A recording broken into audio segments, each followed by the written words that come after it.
Hello दोस्तों, कैसे हैं आप सब।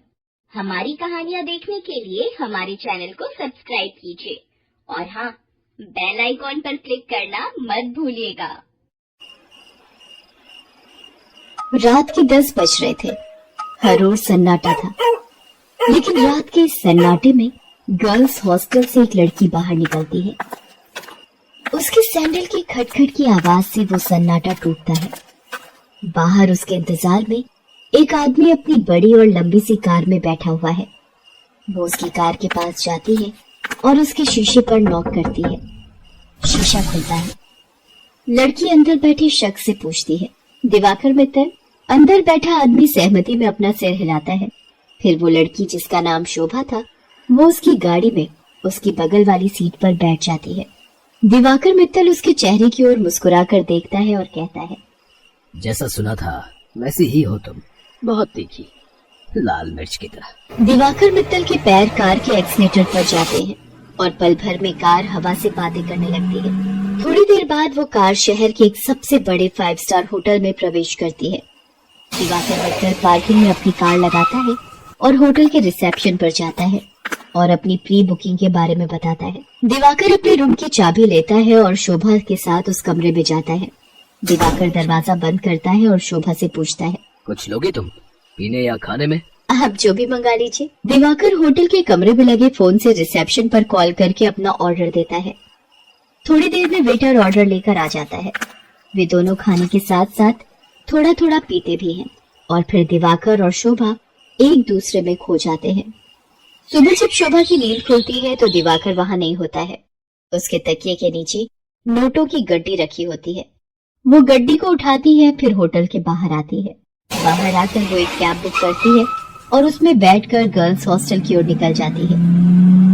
कैब वाला बीच बीच में उसे घूर कर देखता है तो शोभा को गुस्सा आ जाता है। क्या देख रहे हो, क्या देख रहे हो बार बार पीछे मुड़कर? आगे देखकर गाड़ी चलाओ, नहीं तो अभी तेरी कंपनी में फोन करूंगी, फिर सारा घूरना निकल जाएगा। कैब वाला शोभा की बातों से डर गया। शोभा कैब की खिड़की से बाहर देखती हुई जा रही थी और मन ही मन खुद से बातें कर रही थी। सब कुछ कितना फेक है ना यहाँ, सब कुछ। कौन आदमी कौन सा चेहरा लगाए घूम रहा है, किसी को पता नहीं है। मैं भी तो पिछले कई महीनों से एक नकली चेहरा लगाए घूम रही हूँ। सच कहूँ तो घिन आती है मुझे उस चेहरे से, दम घुटता है मेरा। लेकिन अब इस चेहरे के बिना मैं रह भी तो नहीं सकती। ये कहानी है जमालपुर की रहने वाली शोभा की। शोभा शहर के एक हॉस्टल में रहती है और इंजीनियरिंग की पढ़ाई कर रही है। वो 8 महीने पहले ही शहर आई है।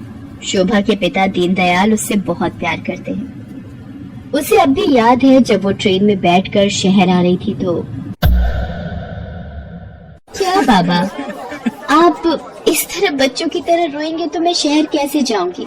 क्या कहूँ शोभा, 5 बरस की थी तू जब तेरी अम्मा तुझे गोद में डालकर हमेशा के लिए हम सबको छोड़कर चली गई। तब से तुझे ही देखकर जिया है। जानती हूँ बाबा। सोचा था कि एक बार ही तुझे विदा करूंगा जब तेरी शादी होगी, लेकिन शादी के पहले ही। ये कहकर दीनदयाल शोभा को गले लगाकर फिर से फूट फूट कर रोने लगा। ठीक है बाबा, मैं नहीं जाती हूँ शहर, यही रहती हूँ आपके पास। लेकिन आप ही तो हमेशा जिद करते हैं कि तुम्हें खूब पढ़ना है, बहुत बड़ा आदमी बनना है। अब आगे की पढ़ाई गांव में तो नहीं हो सकती, तभी तो मैं शहर जा रही हूँ। ठीक है, मैं ट्रेन से उतर जाती हूँ। उसी समय ट्रेन की सीटी बजी। दीनदयाल जल्दी से ट्रेन से उतरा। ट्रेन ने कुछ ही देर में रफ्तार पकड़ ली। शोभा ट्रेन से आगे निकलती गई और दीनदयाल पीछे छूटता गया। शहर में शोभा गर्ल्स हॉस्टल में रहने लगी और अपनी पढ़ाई करने लगी।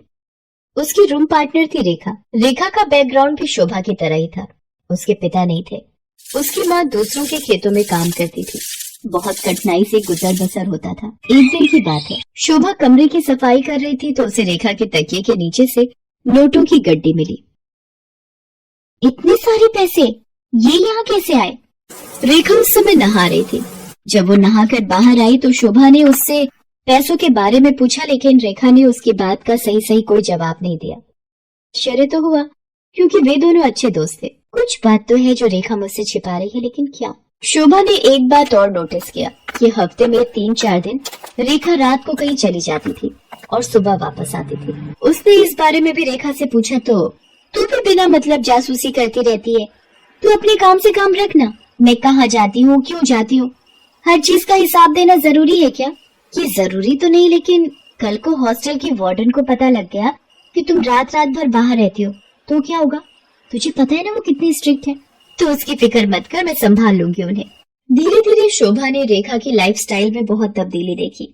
वो महंगे से महंगे कपड़े और जूते खरीदती, लेटेस्ट मोबाइल फोन रखती, उसका जब जो मन करता वो करती। शोभा उसकी लाइफस्टाइल से बहुत प्रभावित हो गई।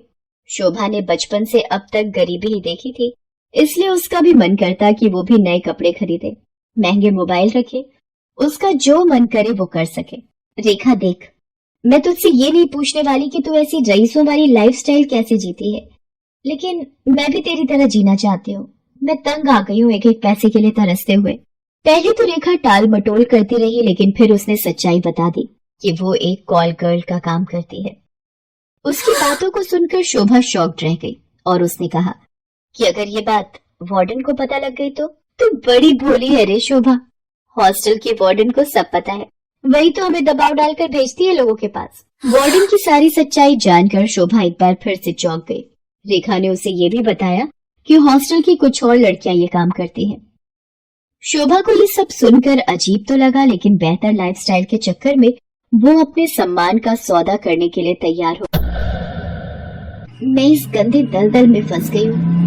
हालांकि इस दलदल ने मुझे बहुत सारी वो चीजें दी जिसके लिए मैं तरसती थी, लेकिन मैंने अपनी मासूमियत खो दी है, मैंने अपनी शांति खो दी है, मैंने अपनी पवित्रता खो दी है। बाबा को कितनी उम्मीद थी मुझसे, और मैं क्या करने लगी मैं। शोभा की आंखें भीग गई थी।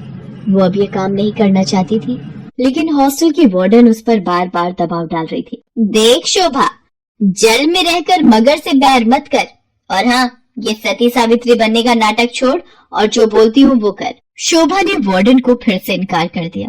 गुस्से में वार्डन ने उससे कहा, देख शोभा, तेरा इनकार तेरे भविष्य के सारे रास्ते बंद कर देगा। मेरी एक शिकायत पर कॉलेज से भी तुझे निकाल दिया जाएगा, और तुझे मैं इतना बदनाम करवा दूंगी कि इस शहर तो क्या, तू कहीं भी किसी को मुंह दिखाने के लायक नहीं रहेगी। शोभा उस रात हॉस्टल से निकली तो जरूर, लेकिन उसने कुछ तय कर लिया था। वो हॉस्टल से निकलकर सीधा पुलिस स्टेशन पहुंची और इंस्पेक्टर नाज़नीन को हॉस्टल और वार्डन की सारी सच्चाई बता दी। शोभा की बात सुनकर नाज़नीन शॉक्ड रह गई। शर्म आ रही है मुझे तुम पर और उन सभी लड़कियों पर जो अच्छी लाइफस्टाइल के चक्कर में शॉर्टकट अपनाती हैं और अपने सम्मान का सौदा करती हैं, और तुम जैसे मासूम लोगों का फायदा तुम्हारी वार्डन जैसे लोग उठाते हैं। मुझसे बहुत बड़ी गलती हो गई इंस्पेक्टर नाज़नीन। मुझे खुशी है कि तुम्हें अपनी गलती का एहसास तो हुआ, लेकिन ये गलती कोई और ना करे और तुम्हारी वार्डन किसी और का फायदा ना उठाए। इसके लिए इस पूरे रैकेट को तोड़ना पड़ेगा।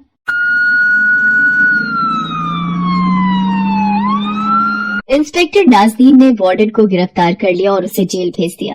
जिस वार्डन पर लड़कियों की सुरक्षा की जिम्मेदारी थी, वो उनका सौदा करने लगी थी। इस बात को सुनकर पूरा शहर सन्न रह गया। आज शोभा इंजीनियरिंग के लास्ट ईयर में है और वो बहुत ही मेहनत से अपनी पढ़ाई कर रही है। आखिर